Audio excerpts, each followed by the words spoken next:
pa ni Kaloy ang loob nga nitong si Nadia sapagkat gagamitin niya si Nadia para lamang sa kanyang kasakiman.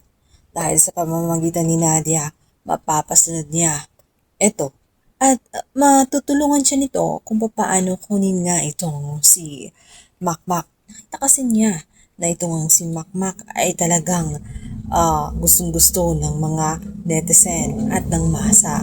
Kaya natitiyak niya na malaking tulong itong si Makmak pagdating sa kanyang business.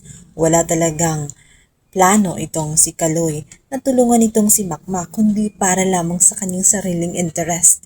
Pipirahan lamang niya itong si Ilang banda. Akala ni Nadia ay isang napakagandang opportunity at matutulungan niya ang kanyang anak na ito nga si Makmak pagdating dito kay Kaloy ang pakikipag-ugnayan niya.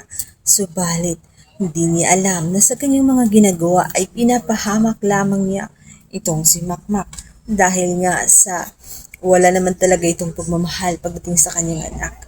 Ginagamit lamang niya itong si Nadia para bulahin ito nang sa ganun mapasunod niya ang kanyang anak na si Makmak. Naniwala naman agad itong si Makmak dahil nga sa maraming inilatag na pangako itong si Kaloy. Naisip ni Makmak ay malaking tulong sa kanya pagdating sa boxing itong si Kaloy sapagkat makapangyarihan ito. Nakikita niya na maaring maging hakbang din itong si Kaloy para makapasok siya sa Guerrero boxing team dahil matagal na niya itong pangarap. Bukod pa roon, nangako din itong si Kaloy na hindi na siya maging janitor pa, kundi ilalaan na lamang niya ang oras sa pagbaboxing. Ilalaan niya ang kanyang oras sa pagpapagaling. Kaya naman natuwa si Makmak.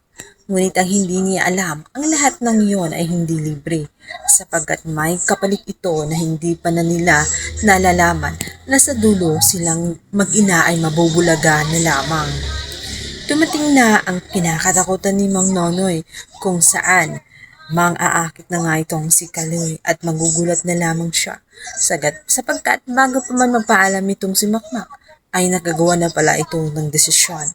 Ayon sa kanyang amang si Nonoy na mali ang kanyang ginawa sapagkat hindi mapagkakatiwalaan itong si Kaloy. Isa siyang ahas at maaaring sa ngayon nakita niya itong mabuti subalit sa bandang dulo siya ay tutuklawin din kaya walang siyang tiwala pagdating kay Kaloy.